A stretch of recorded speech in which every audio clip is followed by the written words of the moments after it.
hadirkan cinta kepada beliau. Apa kata beliau? Anta ma'aman ahbabta. Engkau akan bersama yang engkau cintai. Maka siapapun yang cinta beliau, pasti baginda Rasulullah SAW terasa hadir.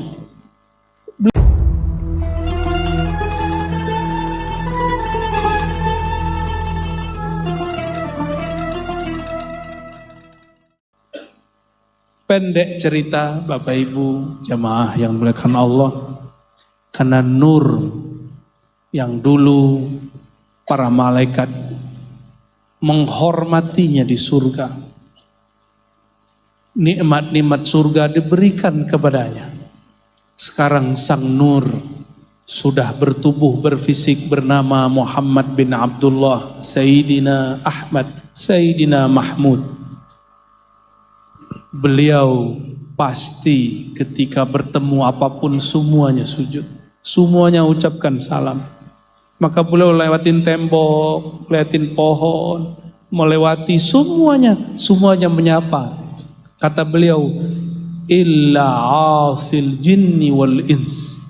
Yang enggak nyapa baginda Rasulullah, yang enggak percaya baginda Rasulullah SAW, itu cuma dua kelompok. Jin dan manusia yang durhaka. Jin dan manusia. Nabi sendiri kasih gelar asi, manusia yang durhaka. Maka kalau antum sebut nama Nabi Muhammad SAW, mungkin kita nggak ketemu fisiknya untuk sujud, tapi hormatilah dengan bersolawat. Beliau ini kan nggak enakan nyuruh-nyuruh kita banyak-banyak. Akhir beliau cuma ngomong gini. Ini bahasa halus baginda Rasulullah SAW. Al-bakhil man zukirtu indahu falam yusalli alayya. Ini bahasa halus. Orang paling bakhil, disebut namaku dia nggak sholawat. Kalau orang faham, bakhil itu haram atau halal? Boleh nggak bakhil? Bakhil itu sifat munafik atau mukmin? Munafik memumin, munafik bahkan kafir, ya. Kalau beliau mengatakan al-bakhil, orang bakhil itu orang munafik itu, kan gitu jadinya. Ya. Orang munafik itu disebut namaku, dia tidak berselawat kepadaku. Tuh, kalau pakai hukum hakikat kan berat. Rasulullah SAW menghaluskan bahasanya.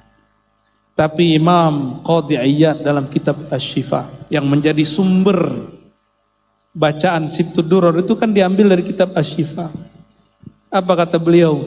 Sebagian ulama mengatakan setiap disebut nama baginda wajib bersolawat, bukan sunnah.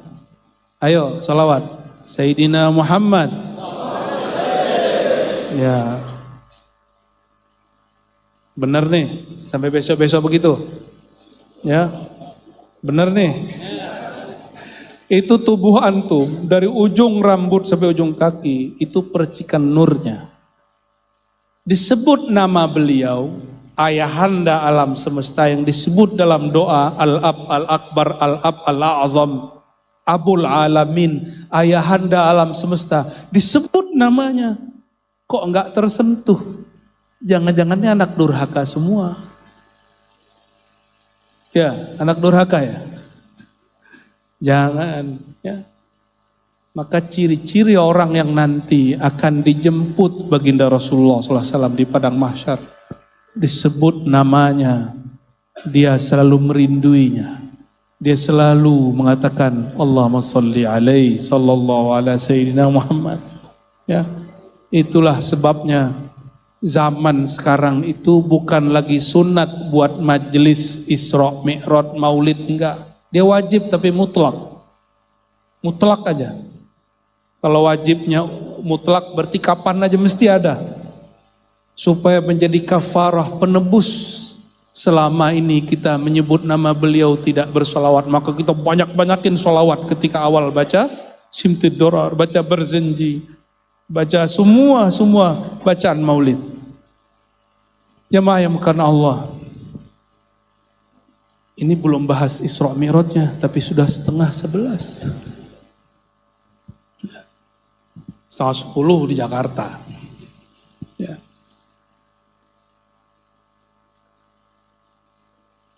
Karena kita pakai hukum fisik dengan beliau, beliau tidak izinkan kita sujud. Tapi ketika beliau naik lagi ke langit, itu semuanya sujud.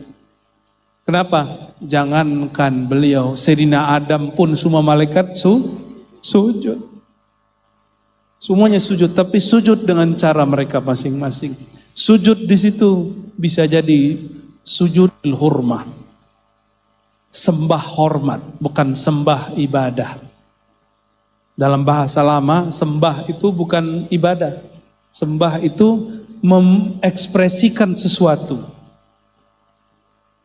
Sembah itu apa? Mengekspresikan sesuatu yang dihormati itu sembah. Maka kita mengatakan, aku persembahkan, gitu kan?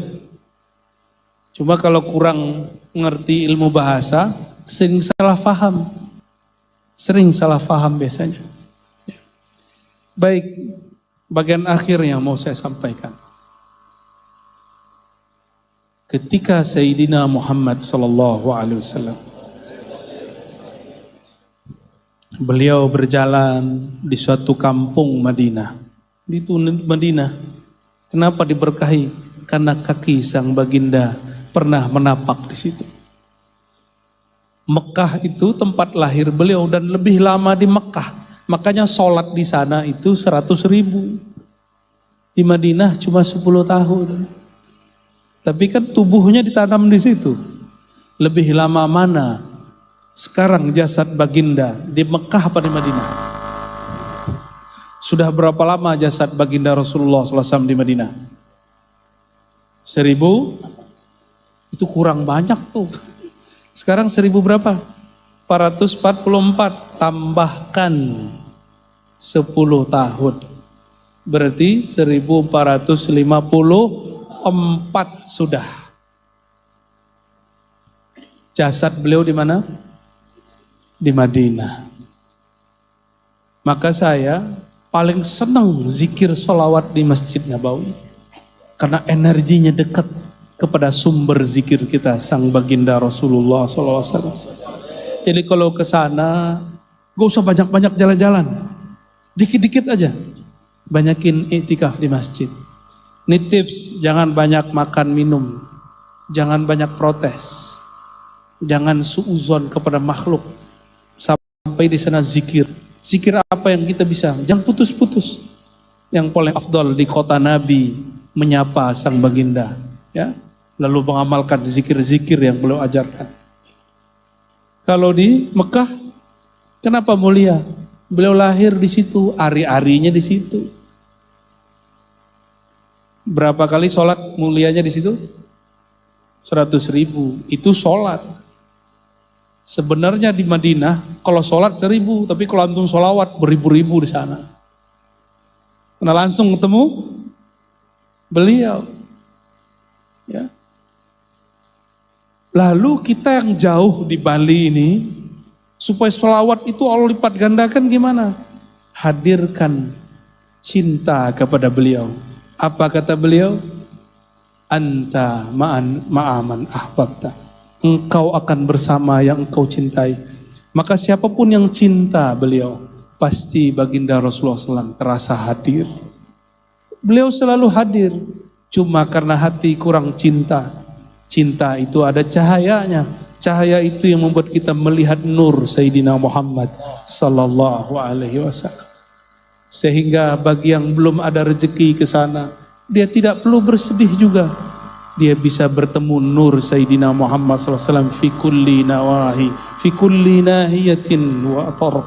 Semua sudut antum bisa lihat nurnya sallallahu alaihi wasallam.